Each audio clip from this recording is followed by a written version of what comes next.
आज की कहानी मैंने महाभारत के वन पर्व से ली है और जो आपके सामने प्रस्तुत कर रही हूँ वो अष्टावक्र नाम के एक बहुत ही विद्वान और दिव्य पुरुष की कहानी है। उनका ये जिक्र आता है कि जब वो गर्भकाल में थे तब उनके पिता कुछ वेदों के मंत्रों के उच्चारण कर रहे थे, कुछ वेद पाठ कर रहे थे। तभी गर्भ में से ही एक आवाज़ आती है कि पिताजी आप जो भी बोल रहे हैं उसमें कुछ गलतियां हैं। तो कहोड़ को, जो कि अष्टावक्र के पिता थे, उनको बहुत गुस्सा आ जाता है और गुस्से में ही वो श्राप देते हैं कि अभी तो तुम्हारा जन्म भी नहीं हुआ और तुम मेरी गलतियां बता रहे हो, तो जब तुम्हारा जन्म होगा तब तुम 8 जगह से तुम्हारा जो शरीर होगा वो टेढ़ा मेढ़ा होगा। और तभी अष्टावक्र का जब जन्म होता है तो उनका शरीर 8 जगह से टेढ़ा मेढ़ा होता है। और कुछ दिनों बाद राजा जनक एक 12 वर्ष तक चलने वाला एक यज्ञ करते हैं।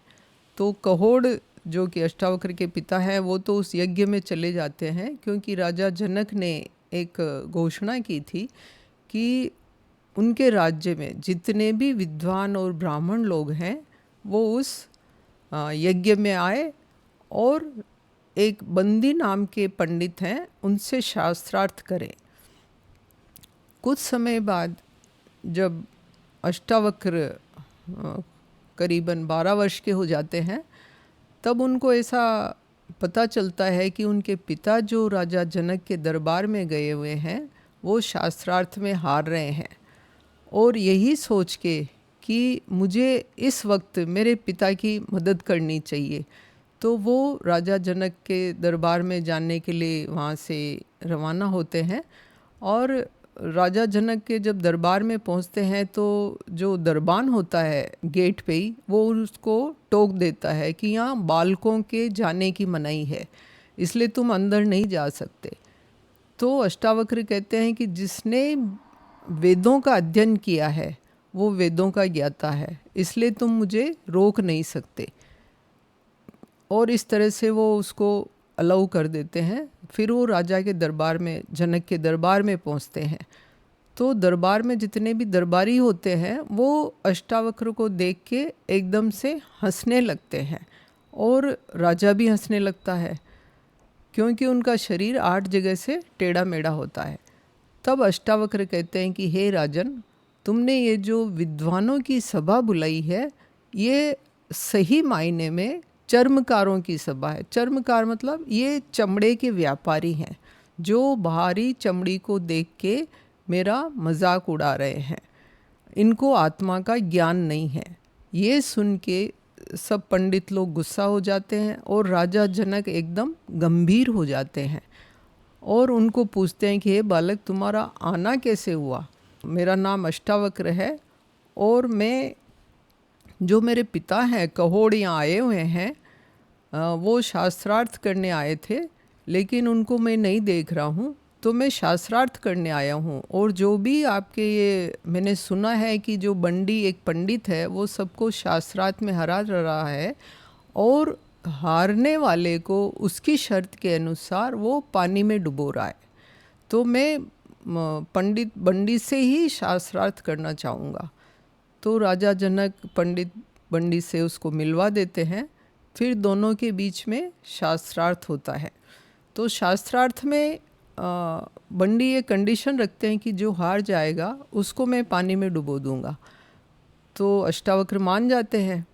तो फिर वो शास्त्रार्थ गिनती के बेसिस पे शुरू करते हैं कि जैसे बंदी बोलेंगे कि मैं 1 बोलता हूँ तो 1 का मतलब क्या होता है, फिर तुम्हें 2 का मतलब बताना पड़ेगा। इस तरह से उनका शास्त्रार्थ प्रारंभ होता है। तो बंदी कहते हैं कि देखो सूर्य एक ही है। तो फिर अष्टावक्र कहते हैं 2 अश्वनी कुमार है। और फिर बंदी कहते हैं कि लोक 3 होते हैं। फिर अष्टावक्र कहते हैं कि 4 आश्रम होते हैं, 4 वर्ण भी होते हैं। फिर बंदी कहते हैं कि 5 इंद्रियां होती है। फिर अष्टावक्र कहते हैं कि 6 ज्ञानेंद्रियां होती है। और फिर वो कहते हैं कि 7 ऋषि होते हैं, वीणा के तार भी 7 होते हैं। और अष्टावक्र कहते हैं कि 8 वसु होते हैं। इस तरह से उनका शास्त्रार्थ चलता है, लेकिन अंक 13 पे आने पे बंडी हार जाते हैं, वो अपना श्लोक पूरा नहीं कर पाते हैं।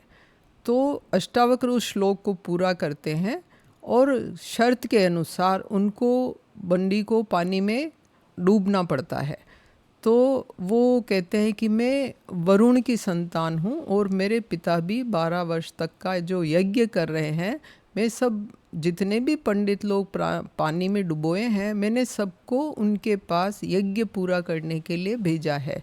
और इतने में वो सबको वापस बुला लेता है। उसमें अष्टावक्र के पिता कहोड़ भी आ जाते हैं और कहोड़ आके उनको बहुत ही अपने पुत्र को अष्टावक्र को बड़े सम्मान के साथ देखते हैं और उसको देख के उनको बहुत गर्व महसूस होता है कि आज इस पुत्र ने मुझे बचा लिया। इस तरह से उनका शास्त्रार्थ खत्म हो जाता है। राजा जनक भी उनका बहुत सम्मान करते हैं और बंडी वापस जितने भी पंडित गए थे उन सबको वापस बुला लेता है, क्योंकि वरुण भी उस वक्त 12 वर्ष तक यज्ञ चलने वाला जो यज्ञ कर रहे थे उसमें उनको पंडितों की ज़रूरत थी।